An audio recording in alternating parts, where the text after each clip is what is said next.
नयन सुलगिनी ज्योति ब्रह्म गोदावरी मिल श्री राम जय जय राम।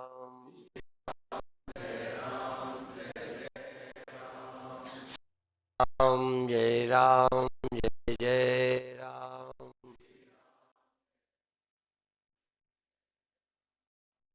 एक नीति का वचन पढ़ा था, यत्ने कृते न सिद्ध्यति कोऽत्र दोषः। यदि प्रयत्न करने पर काम नहीं हुआ तो इसमें क्या दोष, ये एक अर्थ है। यत्ने कृते न सिद्ध्यति, काम नहीं हुआ तो कहा अत्र दोष, यहाँ क्या कमी, क्या दोष इसमें, अर्थात हमारी फिर कोई गलती हमने किया। पर उसका कोई कोई अर्थ ये करते हैं, यत्ने कृते न सिद्ध्यति पुनर्विचारणीय कह अत्र दोष, इसमें क्या कमी रह गई जो ये काम नहीं हुआ, कह अत्र दोष, करने में क्या कमी है, तरीके में क्या त्रुटि रह गई जो काम नहीं हुआ। पर ये हम नहीं सोचते। यही बात किसी काम में लगाओ, देश में लगाओ, परिवार में लगाओ, स्वास्थ्य में लगाओ, पढ़ाई में लगा लो, और कोई अच्छे परोपकार के काम करते हो उसमें लगा लो। क्या दोष है? प्यार की कमी है, प्यार नहीं है, जिस काम को किया पूरे मन से नहीं किया, जिसके प्रति तुम्हारा प्यार नहीं है, समझो ये दोष है। क्योंकि बिना प्यार के तो बच्चे भी नहीं मानते। दूसरे, कभी कभी छोटे बच्चे आपके कहने से नमस्कार नहीं करते, प्रायः ये हर घर में हम देखते हैं। कई तुरंत कर लेते हैं, या कभी वही कर लेता है, कभी वही नहीं करता। फिर तुम बड़े दुखी होते हो, तुम लड़के की तो कटी नहीं, तुम्हारी कटती है। हमें मालूम है तुम्हारे कहने से नहीं किया और स्वामी जी के सामने नहीं किया, स्वामी जी पर बड़ा बुरा असर पड़ेगा कि लड़का कैसा। इसलिए अपनी नाक बचाने के लिए ज्यादा जोर डालते हो कि ये करे, और जितने जोर डालते हो उतने ही और गड़बड़। इसलिए नहीं किया तो क्या हो गया, अभी कोई बहुत बड़ा तो है नहीं, छोटा बच्चा है, मूड है, तब धीरे रखो, कुछ देर करेगा। और जो बच्चा कहना नहीं मानता, जब हम उसे प्यार से टाफी दे देते तो पहले तो टाफी, कोई चीज देते मना करता है, और कुछ दिया मना, टाफी दिखाई तो फिर ले लेता है। बस एक चीज ले ली समझो, बस अब काम शुरू। एक चीज उसके मन की हो गई, अब कहो पैर छू लो। तो उसमें भी कभी कभी तुम जितना नहीं जानते, इसमें भी तौहीन लगती है। कई तो कर लेंगे, पर सयाने हो तो चीज दे देने के बाद कहो अब पैर छुओ, तो लगेगा कोई मैंने रिश्वत दे के करना। पहले कर लेता, अब नहीं करूंगा। क्यों? अब आप रिश्वत दे के प्रणाम करवा रहे हो, आप नहीं ध्यान देते। होता है ये, बहुत बार अच्छे काम करने में रुचि होती है, लेकिन किसी कारण अभी नहीं किया। एक जगह लुधियाना की बात है, बहुत पुरानी बात है, मैंने प्रवचन किया, मेरे बाद एक महामंडलेश्वर पूर्णानंद गिरी कनखल में आश्रम है, उन्होंने बोला तो जैसे सब कोई कथा शुरू करता है, ऐसे ही वो श्रीमन नारायण नारायण नारायण श्रीमन नारायण, ऐसे सब जनता बोली। मैं सहज ही नहीं बोला, कोई आड़ नहीं थी, सहज में, चूंकि मैं तो प्रवचन कर चुका, वो बोले तो मैंने कहा जनता को बुलवा रहे। तो उन्होंने व्यंग किया, "अरे भाई जबान घिस नहीं जाएगी, सब कोई बोलो।" तो मैं समझ गया मेरे पर व्यंग किया, तब फिर बोले, फिर मैं नहीं बोला। मैंने कहा, तुम्हारा वेदांत नहीं बिगड़ेगा।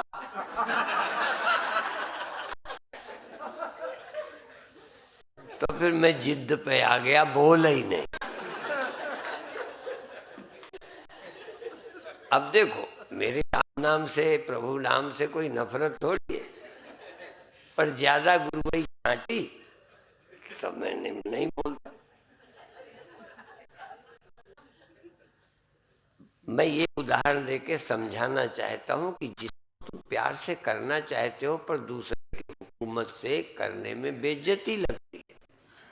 तुमको डांट के मैं हाथ पकड़ूं, पकड़ के बैठो इस कुर्सी में, चलो ऊंचे बिठाया, लेकिन तमीजी के कारण तुम्हें लगेगा मैं नहीं। अपमान पूर्वक सिंहासन पर भी बैठना अच्छा नहीं लगता, सम्मान से तो नीचे बैठ जाए। ये लोगों को पता नहीं चलता कि हम कर क्या रहे।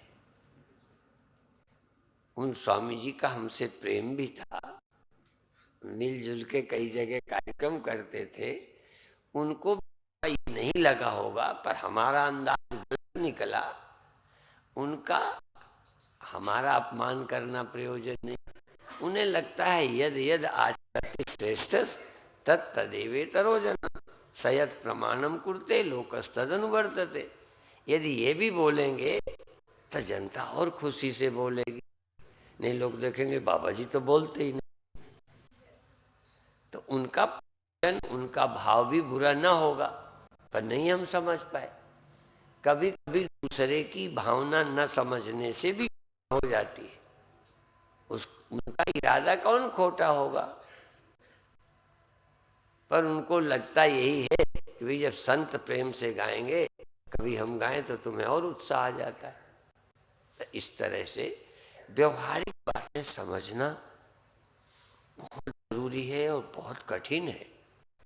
इसलिए रामायण में एक चौपाई है, दोहा है, मुझे पता नहीं, निर्गुण रूप सुलभ है। तो तुम्हें तो निर्गुण कठिन लगता है ना, पर रामायण क्या कहती है, निर्गुण रूप सुलभ हति सगुण न जाने कोई। और पूरी नहीं आती, सुनि मुनि मन भ्रम होए सुगम अगम नाना चरित। भगवान को सगुण समझना, रोते फिरे, बताओ तुम मान लो कि भगवान ऐसे ही होते? अभिप्राय है निर्गुण स्वरूप तो जैसा है चेंज हो ही नहीं सकती। समझ नहीं आए बात अलग है, पर जाओ तो कोई डाउट नहीं। चैतन्य तत्व अपरिवर्तनशील सर्वव्यापक है, पर व्यवहारिक जीवन में जैसे हमको व्यवहार में संत रहना। तभी मैंने कहा था, मेरे एक गुरु भाई कहते थे ब्रह्म तो मैं हूं, सच्ची बात बोलता हूं मैं। वो कहते थे ब्रह्म तो मैं हूं, मुझे जरा भी शक नहीं, पर मुझे संत बना दो। संत अभी पूरा नहीं हूं। इसका क्या मतलब? संत होने में स्वभाव अच्छा चाहिए। संत कब ऐसा होगा? जब संत स्वभाव गहोंगो। कभी कभी जो ब्रह्म होते हैं वो स्वभाव देखते ही नहीं, और लोग तुम्हें ब्रह्म नहीं देखते, तुम्हारा स्वभाव देखते हैं। तुम समझते हो हम बड़ी ऊंची बात करते हैं, तब हमें लोग ब्रह्म मान लेंगे। तुम्हें ब्रह्म कोई नहीं मानेगा, तुम्हारा बोलचाल देखेगा और उसके अनुसार तुमको तौलेगा। तुम अपने को ब्रह्म समझो, क्योंकि वो समझ लो तुम अंदर से ब्रह्म रहो और व्यवहार में तुम वैसे रहो जैसा समाज चाहता है।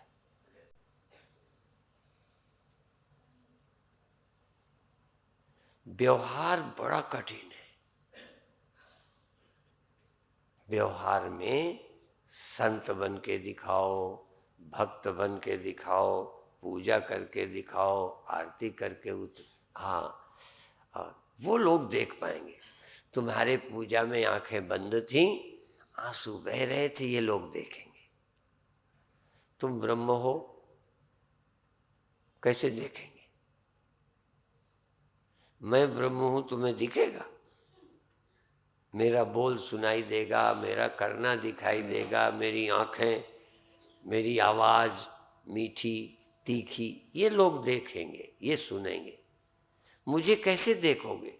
वहां आंखें ही नहीं जाती। न तत्र चक्षुर्गच्छति न वाग गच्छति। दूसरे की आंखों से मैं कैसे दिखूंगा? हाँ, तुम जरूर मैं को देख सकते हो, क्योंकि मैं के देखने को आंख नहीं चाहिए। ध्यान में बैठो और आपके मन में राग उठा कि द्वेष उठा, भय आया कि चिंता आई, उसको तुम देख लोगे। पर तुम अपनी आंखों से देखो कि मेरे ध्यान में क्या हुआ। बात समझ में आ रही? अच्छा, मुझे रात को सपना हुआ, मैं नहीं बताऊंगा तुम बताओ क्या हुआ। 1 रुपया दूंगा। देखो, तो मेरा सपना दूसरे की आंखें नहीं देख पाई, क्योंकि आंखों से नहीं दिखता, आंखों से मेरा शरीर दिखता है। सपना तुमको दिख रहा है, तो मुझे भी ना दिखा हुआ का स्वप्न मेरा। बोलो, तुम्हें मेरा स्वप्न ही नहीं दिखा कि मुझे मेरा स्वप्न नहीं दिखा? बोलो। और मुझे? हाँ, तो तुम्हारा स्वप्न तुम्हें नहीं दिखता कि तुम्हारे पिता को नहीं दिखा, तुम्हारी पत्नी को नहीं दिखा, तुम्हारी माँ को, तुम्हारे दोस्त को। तुम्हारे अंदर क्या ख्याल उपजा, किस ख्याल के द्वारा इसे बहका के ले जा रहे हो, उस दोस्त को नहीं दिख रहा, पर तुम्हें दिख रहा है। क्यों? आंखें रूप में पहुंचती हैं, मन शरीर आदि में पहुंचता है, और मन में जो उठते हैं ख्याल, उसको तुम देख सकते हो। और मैं इनका दृष्टा हूं, इनका साक्षी हूं, ये मुझे दिखते हैं, ये भी तुम ही देख सकते हो। मैं अपने को दृष्टा साक्षी माना, या मैंने उसको, मन को मैं मान लिया?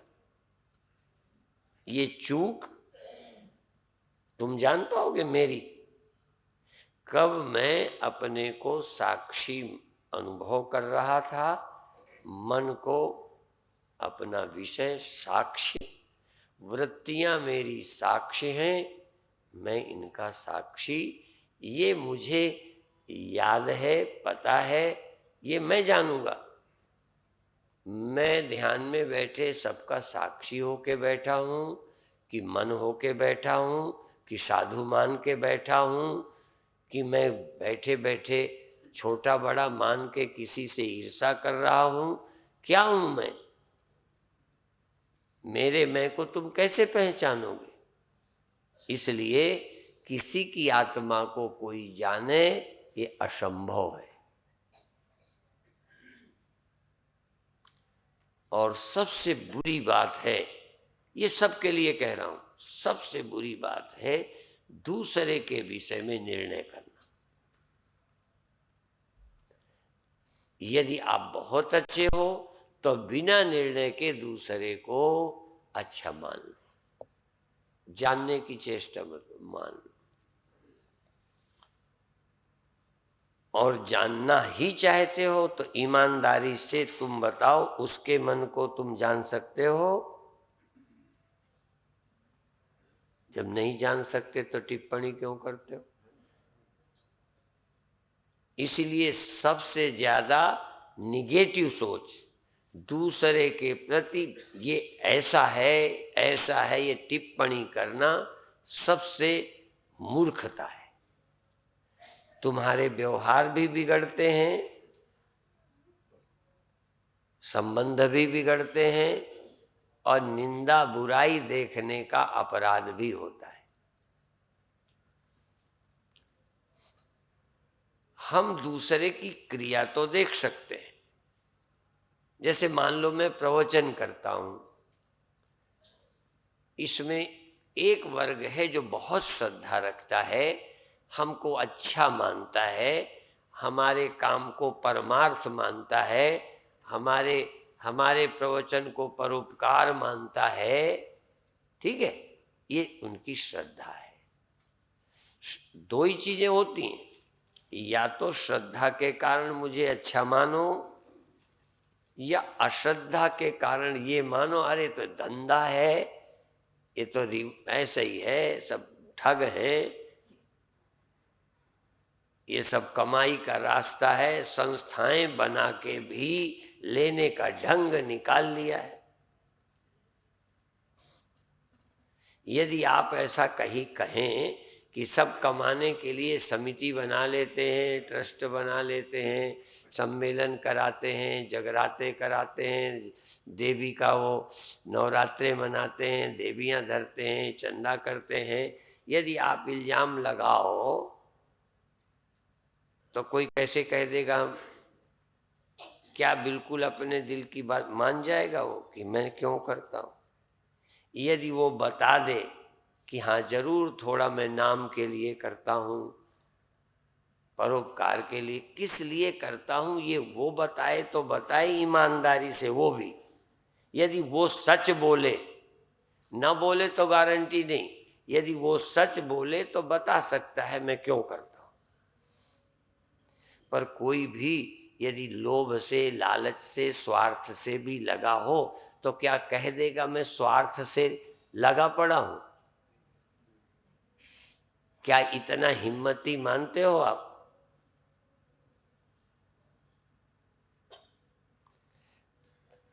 तो दूसरा 100% सच बोलने वाला मिल जाए, ये आश्चर्य है, और तुम 100% बिना बताए जान जाओ, ये भी आश्चर्य है।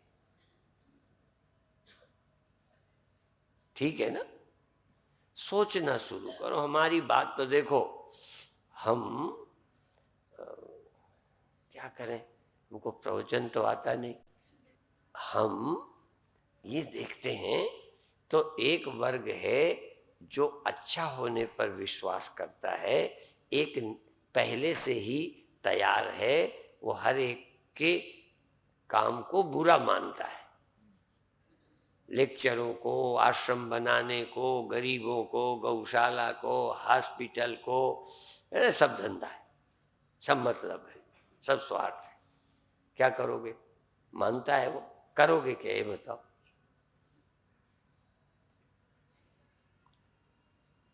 और कई बार तुम्हें समझना मुश्किल पड़ेगा, तुम्हें लगेगा हम परोपकार कर रहे हैं, पर जरा सा आपका नाम ना हो, प्रचार ना हो, कोई अच्छा ना कहे तो करोगे? कर रहे हो, अच्छा देखो, बुरा नहीं कर रहे, ईमानदारी की बात है, अच्छा भी कर रहे हो, पर अच्छा कुछ पाने के लिए नहीं कर रहे। देखो मैंने मना करके बंद करके दिखाया था, मैंने सूचना मंत्री की सुन ली, तुमने नहीं सुनी।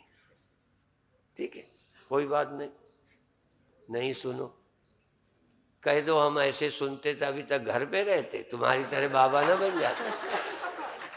हम किसी की नहीं सुनते। अच्छा खैर, हंसी खेल कर लिया, अब आगे की बात करो। देखो हम जरा देखें कि जब हम अच्छा काम करते हैं उसके बदले में कुछ चाहते हैं कि नहीं? अच्छा, चाहने में कई चीजें हैं जो तुमसे मिलनी है, कई चीजें तुमसे नहीं मिलनी। हमने अच्छा किया, उसका लाभ तुम दोगे कि भगवान? ये दूसरा है। मैंने दान तुम्हें दिया, मैंने तुम्हारे को पढ़ा दिया, अच्छे काम करे किया तुम्हारे साथ, पर बदला कौन देगा इसका? तो तुम भगवान का विश्वास करना है कि इसका? तो वो यदि वो बदले में तुम्हें हाथ न जोड़े तो तुम परेशान काहे हो? जब तुमने काम किया, कोई देखे न देखे पर बोलो खुदा तो वो नहीं देखता ना। तो अच्छा काम किया वो देखता है, फल उसे देना है, स्वर्ग उसे देना है, अगला जन्म उसे सुधारना है, भविष्य में उन्नति वो करने वाला है। तुमने अच्छा किया है, तुम इसकी तरफ देखते ही क्यों हो कि ये देता है कि नहीं देता? तो तुम जिसके साथ अच्छा करते हो उससे बदला चाहते हो या भगवान से? देख लो भाई, यदि भगवान ही से मेरा संबंध है, मैं काम करता हूं पर मेरा संबंध भगवान से, मैं भगवान के हुक्म का पालन करता हूं, उनके नियम का पालन करता हूं, मेरा तुमसे क्या? इसलिए तुमसे मेरा मतलब नहीं, तुम्हें जरूर मेरे से मतलब होगा। जरा ध्यान दो, जिसको दिया हो सकता है वो तुमसे खुश हो जाए, वो भी शायद भगवान से खुश नहीं, उसका भी ख्याल शायद यही हो कि इसने दिया है, और उसे चाहिए कि उनको भी धन्यवाद दे दे, क्योंकि ना देगा धन्यवाद तो अगली बार देगा ही नहीं। इसलिए समझदार गरीब आदमी तुम्हें धन्यवाद दे दे, सहयोग दिया है तो धन्यवाद दे दे, तुम्हें धन्यवाद दे दे, लेकिन दिली धन्यवाद प्रभु को दे। इसको तो मैंने दे दिया क्योंकि ये मूर्ख है। नहीं समझ में आई बात? हम जरा मीठी चुटकी, चूंकि इसको धन्यवाद नहीं दोगे तो जो करता है ये भी ना करेगा, इसलिए इसे दे दो। जबान से धन्यवाद इसे दो, पर दिल से धन्यवाद उसे दो जिसने तुमसे दिलवाया है।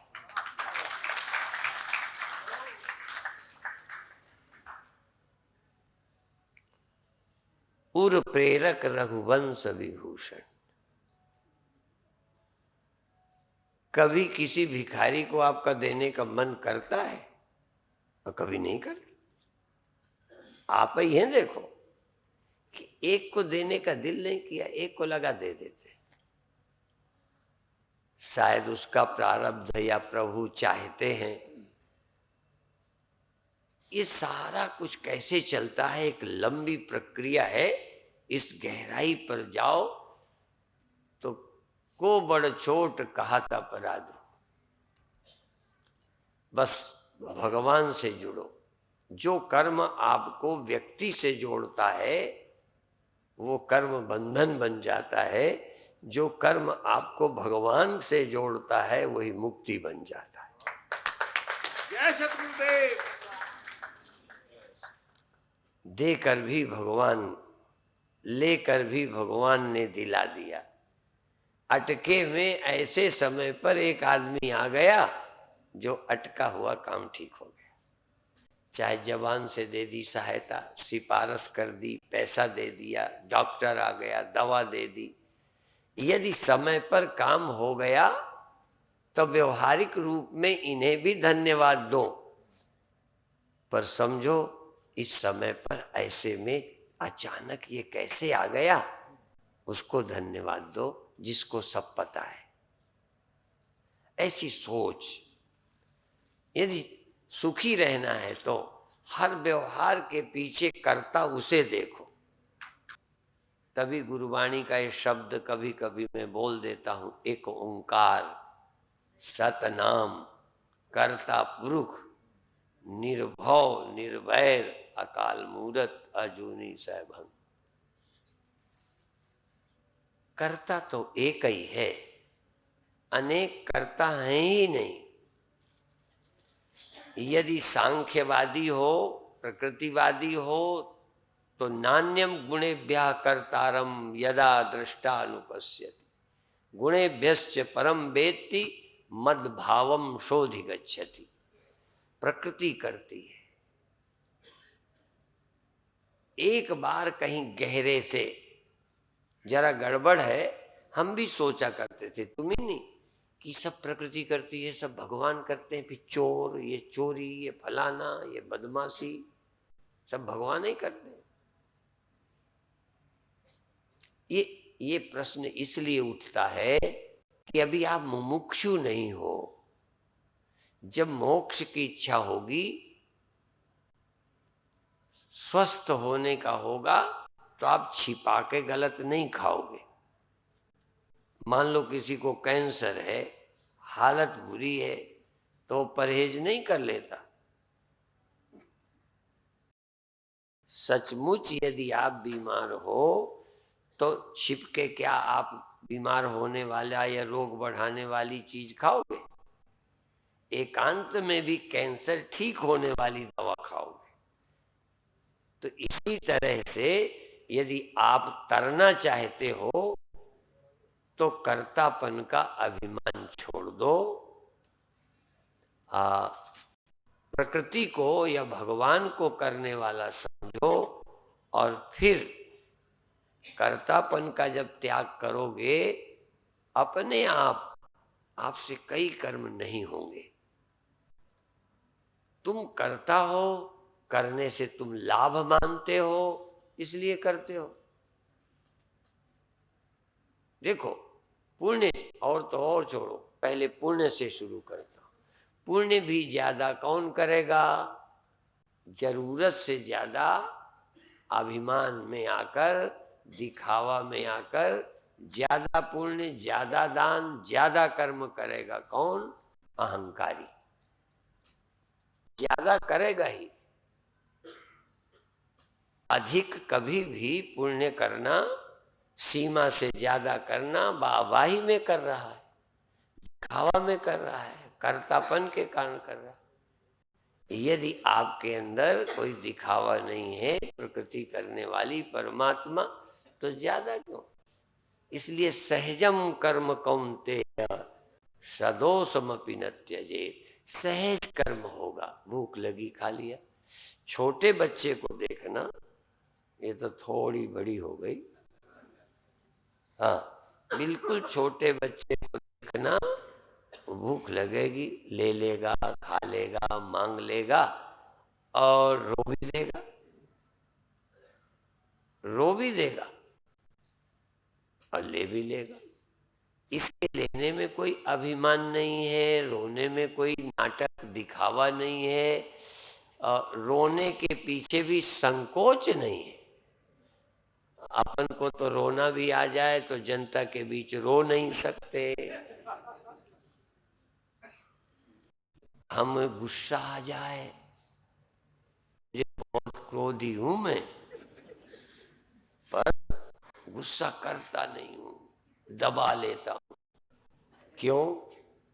नहीं दबाऊंगा तो मुझे साधु न मानोगे। तो अपनी साधुता को बचाए रखने के लिए गुस्सा पर कंट्रोल करता हूं। मुक्ति के लिए अभी नहीं करता। मुक्ति के लिए यदि क्रोध नहीं करना, तब तो फिर मैं करूंगा ही नहीं। असल में मुक्त होने के लिए क्या देखना? इसलिए अभी हमारी अच्छाई भी दिली नहीं है। बच्चे का सब कुछ दिली है, रोना, हंसना, खेलना, रोना, मचल जाना, अभी दिखावा नहीं। धीरे धीरे ये ट्रेंड हो जाएंगे, क्योंकि तुम गुरु हो ना। ये धीरे धीरे माँ बाप से सीखने लग जाएंगे। अभी ये आके को हमारी थाली से ही मिठाई उठा ले। कई घरों में होता है ना, बच्चे आके नहीं तो वो उठा लेता है। उसको कौन डर है किसी का? सहज है, उसके अंदर न बुरा का ख्याल, न अच्छे का ख्याल। इसीलिए जानते हो, जानवर भी दिखावा नहीं करता। जानवर को जो करना सहज करता है। जरा भी दिखावा नहीं। जो लोग धीरे धीरे मनुष्य के संपर्क में आते जाते हैं, धीरे धीरे ढूंढते जाते हैं। जानवर कोई दिखावा नहीं करता, और परम ज्ञान को उपलब्ध व्यक्ति भी दिखावा नहीं करता।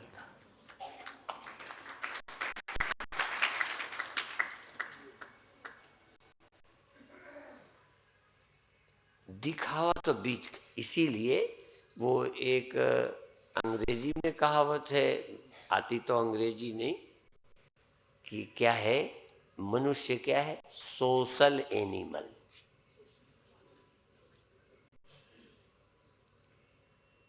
सोशल एनिमल का मतलब है तो जानवर, 100% जानवर है, पर बस इतना है कि सोशल है, इसलिए देख लेता है, कोई देखता तो नहीं। बस करता वही है जो जानवर करता है। सोच वही है जो जानवर की है, पर आंख बचाकर, कोई देखे ना, कोई क्या कहेगा, इतना है। यदि ये सब हट जाए तो अभी हम जानवर हो जाए। आखिरी बात और कहना है कि यदि आप पूरे जानवर हो, पूरी छूट हो, कोई वो ना हो, और फिर आपके अंदर बुरे संकल्प, बुरी इच्छा ना हो, तो फिर आप भगवान हो, फिर जानवर नहीं हो। या तो हम जानवर, या सोशल जानवर, या फिर मानस से देवते किए, करत न लागी बात, देवता हो गए। अब हम स्वर्ग के लिए पुण्य नहीं करते, ये मैं जानबूझ के शुरू कर रहा हूं। हम नरक चले जाएंगे इसलिए आपको थप्पड़ नहीं मारा ना, हमें नरक भी जाना न जाना, हम मारेंगे नहीं आपको, क्यों मारें? अभी हम नरक के डर से कई बात बुराइयां छोड़ते हैं, कई अच्छे काम स्वर्ग के लिए करते हैं। और हमारे देश में चूंकि मान्यता है कि अच्छा है, इसलिए भी करते हैं कि जनमानस में हमारी छवि अच्छी बनेगी, और ऐसा करेंगे तो बुरी छवि बनेगी। तो या तो नरक स्वर्ग हमारे कर्म का आधार है, या छवि हमारे कर्म का आधार है, या करुणा, सहजता हमारे कर्म का आधार है। तो सहजम कर्म कौन्तेय,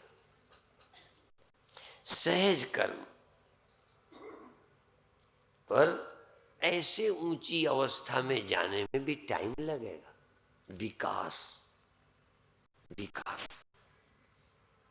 ये नहीं है कि प्रयत्न नहीं करना, प्रयत्न करना है मुक्त रहने का, प्रयत्न करना है आनंद में रहने का, प्रयत्न करना है शांत रहने का।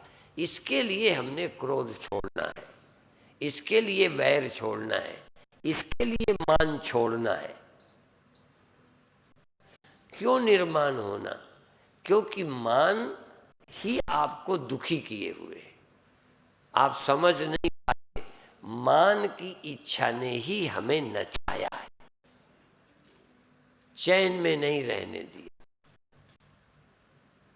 शुरू शुरू में मान हमको अच्छा बनने में प्रेरणा देती है। जैसे स्वर्ग अच्छा काम करवा रहा है, स्वर्ग बुरे काम से बचा रहा है, नरक अच्छे काम में लगा रहा है, बुरे काम से बचा रहा है, अपयश।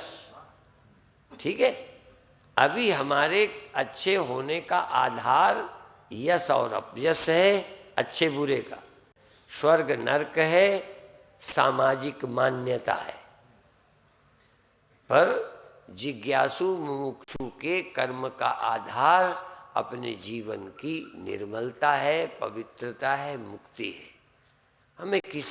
हमें दान देना है, देंगे, स्वर्ग नहीं चाहिए, अच्छा लगता है, दे दिया, दे दिया, कोई अपेक्षा नहीं, कोई स्वर्ग नहीं जाना, बल्कि देकर हल्के हो गए, अच्छे हैं, प्रसन्न हैं, को हाथ जोड़ के अच्छा लगता है, जोड़ दिया।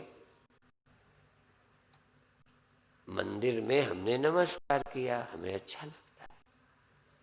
आपको भी यदि सचमुच नमस्कार अच्छा लगता है, सचमुच, तो आप करिए।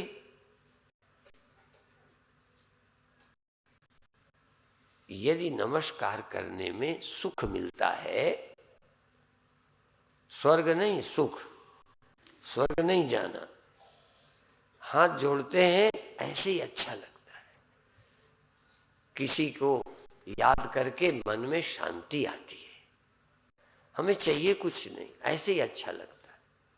जैसे खाने में अच्छा लगता है तो खाते हैं,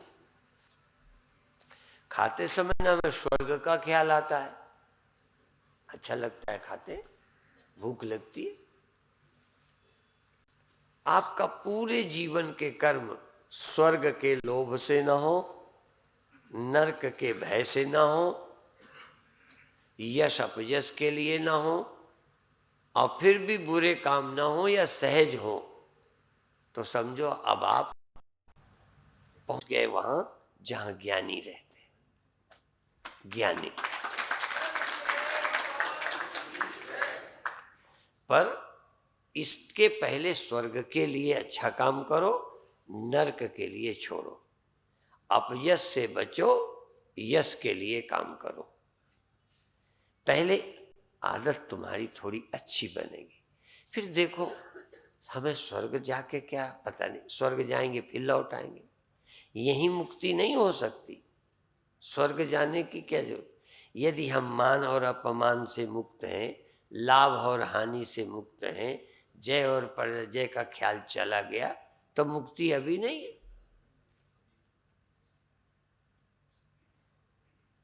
अभी तो हम होने के लालच में, कुछ पाने के, होने के लिए लगे पड़े हैं।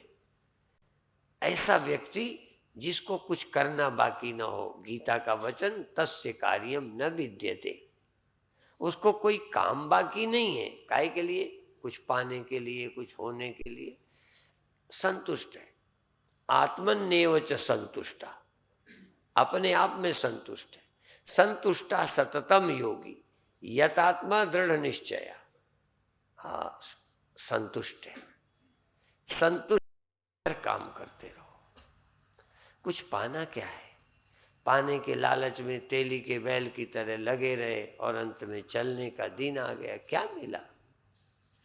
आज ही से रोज प्रतिदिन कुछ क्या हो, पर इस स्थिति तक बिना ज्ञान के नहीं आ सकेगा। इसलिए भगवान ने गीता में कहा कि पहले तू समाधिस्थ हो जा, कर, पहले तू आत्मनिष्ठ हो जा, फिर काम कर।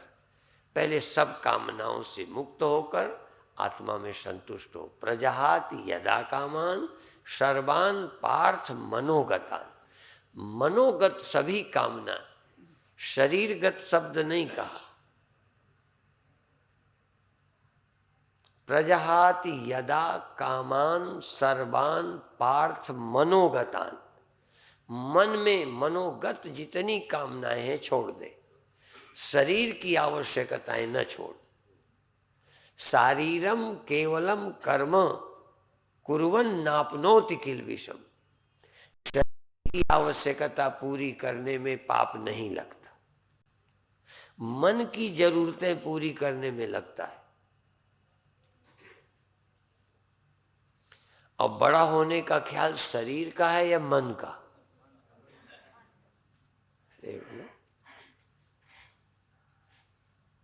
खाने को नहीं मिले फिर तुम चोरी कर लो। यद्यपि राजनीति नहीं कहेगी, यद्यपि कहे ना कहे, चोर तो वो खुद ही हैं, लेकिन मैं ये कहना चाहता हूं, मैं इतना तक, न कोर्ट मानेगा मेरी बात को, न सरकारें मानेगी, न समाज समझेगा, पर मैं कहता हूं भूखे मर रहे हो तो चोरी करके खा लो, ठंडी मर रहे हो तो बन जाओ कम्युनिस्ट, छीन लो।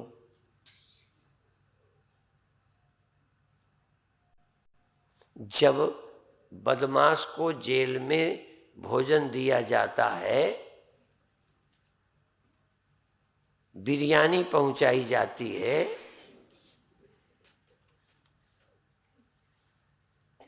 माने जेल में भी उसकी आवश्यकता की पूर्ति करना सामाजिक दायित्व है, राजनैतिक दायित्व है। ऐसे ही भूखे न मरे। पर मैं व्यंग में कहता हूं, भूख से कोई मर जाए ठंडी से तो अखबारों में बहुत आता है। खा के रोज कितने मर रहे हैं, ज्यादा खाए पड़े हैं, हजम हो नहीं रहा, उल्टी सीधी हो रही है, बीमार हो रहे हैं, मर रहे हैं। माने अमीर होकर मरना राजनैतिक अपराध नहीं है, तुम्हारा दिमागी अपराध है। पर भूखे मरना सामाजिक अपराध है। तुमने ध्यान नहीं दिया, सरकारों ने ध्यान नहीं दिया, भूखे मर गया, ठंडी में मर गया। इलाज कराने को पैसा नहीं था, मर गया, ये बुरी बात है। पर इलाज कराते कराते मरते हैं कि नहीं? देखो, ईमानदारी से बात करो। ऑक्सीजन चढ़ाते, इलाज कराते, लाखों रुपया लगाते, सब लगा लगा के नहीं मरते। पर यदि वही बिना इलाज के मर जाता तो तुमको लोग, पड़ोसी तुम्हें गाली देते कि देखो उनका बाप बिना इलाज के मर गया। इसलिए इलाज न कराना ठीक नहीं है, इलाज कराना हमारा कर्तव्य है। तो भूखे नहीं मरने देना, कपड़े के बिना नहीं मरने देना, इलाज के बिना नहीं मरने देना, बाकी तो मरने देना ही है। मरने देने को कौन रोक सकता है? हाँ, मरने के ख्याल को हटाने के लिए सिर्फ वेदांत है। न उसके लिए कम्युनिज्म काफी है, न सोशलिज्म काफी है, न पूंजीवाद काफी है, और न कोई बाद, न विज्ञान। मृत्यु के दुख को हटाने के लिए कोई सक्षम नहीं है। यदि दिमागी दुखों को दूर करने के लिए कोई इलाज है तो सत्संग ही है और कुछ नहीं है। बिन सत्संग न हरि कथा, ते बिन मोह न भाग। मोह गए बिन राम पद होए न दृढ़ अनुराग। अविनाशी आत्मा में प्रीति, अपने आप में संतुष्टि, ये कथा का लक्ष्य है। तुम्हारा पेट भरना हमारा काम नहीं है। दो धाराएं, विज्ञान का, राजनीति का, समाजवाद का, सबका दायित्व है समाज में भूखे न रहने दो, इलाज से वंचित न रहने दो, रहने के अभाव न भोगना पड़े, कपड़े के बिना कोई न मरे। यहां तक हरिश्चंद्र की कथा में जलाने के लिए भी कपड़ा चाहिए था।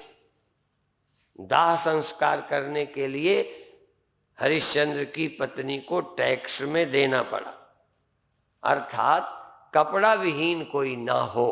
ये है हमारी सामाजिक व्यवस्था। लेकिन आदमी दिमागी तौर पर दुखी ना हो, ये है धार्मिक व्यवस्था। और बिना दोनों के देश अच्छा नहीं चल सकता। अब आपके पास सब कुछ है, आप क्यों दुखी हो? टाल लगा है, बिल्डिंग है, क्यों दुखी हो? ये क्या अमीरी मृत्यु के ख्याल को नष्ट कर देगी? क्या ये पढ़ाई लिखाई तुम्हारे दिमाग की टेंशन खत्म करेगी? इसलिए किसी भी तरह का जो दुख है, जो बुद्धि से संबंध रखता है, वो बुद्धि से जाने के लिए बुद्धि में उस सत्य का ज्ञान चाहिए, सत्य विद्या चाहिए। अब भूख लगी हो, कोई कहे वेदांत सुनाओ, गांधी जी ने कहा था, भूखे के सामने मैं ईश्वर की चर्चा क्या करूं, उसका ईश्वर रोटी है। भूख के समय रोटी, बीमारी के समय दवा, ठंडी में कपड़ा। अब देखो, हम अभी ग्वालियर में थे, वहां भी ऐसा हुआ और हमने कानपुर फोन किया कि गायों के लिए, यहाँ तो साधुओं के लिए कम्बल आए ना, हमने गायों के लिए कम्बल फोन करके भिजवाए कि ले जाओ, गायों को कम्बल डालो। बल्कि साधु ठंडी में भी मरेगा, अच्छा तो नहीं है, पर फिर भी वो मरने में भी अपनी मुक्ति समझेगा कि क्या है, कष्ट तो आज नहीं कल होता, नहीं होता, चलो हो गया, लेकिन मैं जीवन में सफल हूं। भले संसार के नाते मेरे कपड़ा नहीं है, पर जो मेरे पास होना चाहिए वो समझ मेरे पास है। लेकिन गाय को तो हम नहीं कह सकते, इसलिए जितना ही कम समझ आदमी हो उतना ही उसकी लौकिक जरूरतें पूरी करनी चाहिए। चाहे घर के ही लोग क्यों ना हो, जिनको अध्यात्म की ओर अभी झुकाव नहीं है, वो तुमसे प्यार चाहती है सास, मान चाहते हैं बूढ़े, तुम मान दे दो, प्यार दे दो, ये भी देने की चीज है। रुपये दे दे, रोटी दे दो। सासें कहती हैं कुत्ते की तरह हमको समझते हैं। हमने सास और ससुर से सुना है कि हमको लड़के कुत्ता समझते हैं, माने रोटी से खुश करना चाहिए। बूढ़ा रोटी से खुश नहीं होता, उसको बहुत पीड़ा होती है कि हमने कमा कर दिया। कई लोगों ने अपने मकान बेटों को प्यार में करा दिए, अब वो भड़भड़ाते फिर रहे। एक तरफ बाप का, मां का दिल, एक तरफ बेटों की अकल।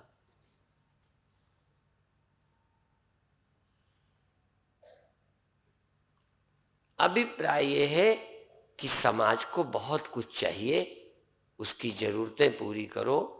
यद्यपि मन की जरूरत बूढ़ों की क्या पूरी करोगे, इसलिए बुढ़ापे में कहते थे कि तुम वानप्रस्थ ले लो, अंत में संन्यास ले लो, जिससे घर वाले भी तुमसे दुखी न रहें और तुम भी घर वालों से दुखी न रहो। हाँ, जिनको ज्यादा दुख हो ना, एक ही रास्ता है संन्यास, पर तुम लोगे नहीं, मुझे मालूम नहीं लोगे। उनके मुंह देखे बिना रहा नहीं जाएगा। आज बूढ़ों की बड़ी समस्याएं हैं। हमारे यहां संन्यास आश्रम तो था, देखो हमारे यहां व्यवस्था में क्या है, ब्रह्मचर्य, गृहस्थ, वानप्रस्थ, संन्यास। वृद्धाश्रम का कोई जिक्र ही नहीं है। ये पांचवा ही आश्रम चल पड़ा कलयुग में, वृद्धाश्रम।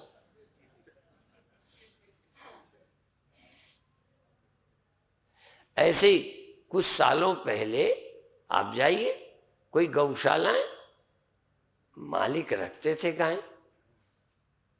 गौशाला का मतलब है वो जैसे बेकार की गाय कोई सोसाइटी रख रही है, ऐसे ही बूढ़ों को सोसाइटियां रख रही हैं, ऐसे ही गरीबों को। हमारे यहाँ गरीब मांग लेता था, आदमी दे देता, सोसाइटी की जरूरत ही नहीं थी। अब हर काम सोसाइटी बना के हो रहा है। खैर, मैं अधिक देर तक क्या कहूं, आपसे इतना ही निवेदन है कि दुख का इलाज सत्संग है और कोई नहीं। और सत्संग का मतलब सुन के चले जाओ नहीं। जैसे पढ़ाई करते समय बच्चे रिजल्ट का ख्याल रखते हैं, पूरी तैयारी करते हैं, ऐसे ही आप यहाँ अपनी समझ बदलने आए हो। ये समझ कर सुनो और बदल जाओ। तुम ऐसे सुन के चले गए, कल पूछे तो एक को याद न रहेगा। इन स्कूल वाले बच्चों से पूछो, कल का सब्जेक्ट तैयार करना पड़ता है। पुराना सब पूछा जाता है, इनसे इंटरव्यू होते हैं, सब कुछ। तो आपसे तो कुछ होता ही नहीं इंटरव्यू। तुमने कल क्या सुना था, उसका पालन किया कि नहीं? तुमसे कहा था राग द्वेष नहीं करना, तुमने कहा था स्वार्थ नहीं रखना, किसी से अपेक्षा मत करो, भलाई कर कुएं में फेंक।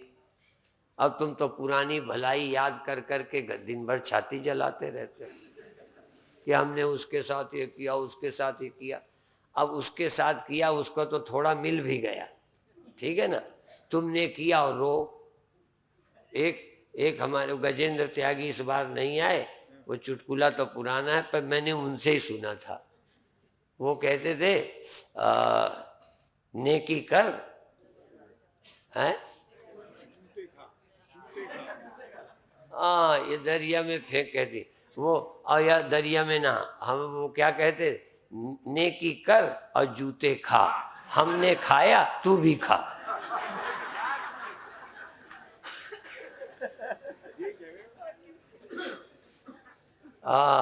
मतलब नेकी करके तू पछता,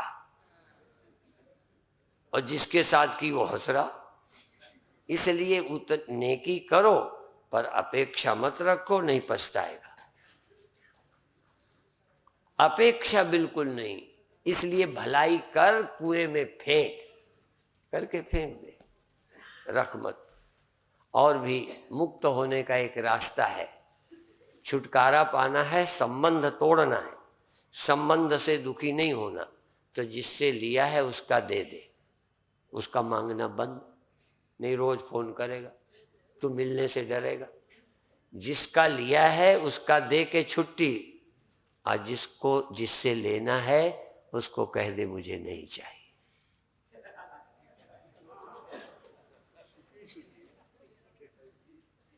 और देखो तू कह भर दे कि नहीं चाहिए, कोई बात नहीं, वो रोज तुम्हारे दर्शन करेगा, मिलेगा। और जहां वो जब तक ना नहीं करोगे कि दिया नहीं, तो सामने आएगा भी नहीं, कतराएगा और पीठ पीछे बनाएगा, कब मर जाए तो देने से बच जाऊं। जिसको कर्ज देते हो मनाता है कि चल बसो तो देने से बच जाऊं। इसलिए बहुत ज्यादा महान मत बनो। अति दर्पे हतालंका, अति माने च कौरवा, अति दाने बलिर्वद्धा, अति सर्वत्र वर्जयेत। अति नहीं करना चाहिए। युक्ताहार विहारस्य, युक्त चेष्टस्य कर्मसु, युक्त स्वप्नावबोधस्य योगो भवति दुःख। तो संभव को तो पूरा कर दो, और जो असंभव है, बड़े होने की इच्छा, असंभव कुछ भी हो जाओ, कोई तुमसे बड़ा रहेगा, कुछ भी पालो तुमसे कोई ज्यादा, उस पागलपन को खत्म करने के लिए हाँ इलाज है सत्संग। इसलिए हम बार बार कहते हैं कि हम लोग तो उन्हें पागल कहते हैं ना, जो आगरा में भर्ती होते हैं या सागरा में या और कहीं होगी जगह। हाँ, हम लोग उन सब को पागल कहते हैं कि जो नहीं होने वाला उसमें लगे पड़े हैं। जो नहीं हो सकता उसके करने में जो लगे हो पागल ही हो। जो हो सकता है खूब करो, स्वस्थ रहो, प्रसन्न रहो, सब कुछ। बाकी क्या क्या हो जाओगे, कितने बड़े हो जाओ, कितने छोटे हो जाओ, क्या है। मैं ये नहीं करता पुरुषार्थहीन हो जाओ, तुम इतने मुक्त होकर दिन रात काम करो, दिन रात कर्म करो, पर अब कुछ पाना बाकी नहीं, कुछ होना बाकी नहीं। खूब चलो पर जाना कहीं नहीं। ये जो सुबह टहलते हैं कहाँ जाना चाहते हैं? सुबह कई लोग टहलते होंगे ना, बस स्वस्थ रहने की टहलते हैं। कोई कहाँ जाते हो? कहीं कहीं नहीं, घूम रहे। ऐसे ही तुम किस लिए कर रहे हो? कहीं कुछ भी नहीं, ऐसे ही कर रहे हैं। क्या होने के लिए? कहीं कुछ होने के लिए नहीं। जैसे चलना कहीं जाने के लिए नहीं है, टहलने के लिए है, ऐसे ही नौका विहार पार जाने के लिए नहीं है। थोड़ा आनंद लेते हैं नौका का, और किसी को पार जाना है, अरे ऐसे जिनको कहीं जाना है वो समस्या है। जाने आने का काम खत्म हो जाए, पाने खोने का ख्याल खत्म हो जाए, जब तक जीना तब तक शीना, जिंदगी में काम करते रहो, बाकी चर्चा कल फिर करेंगे।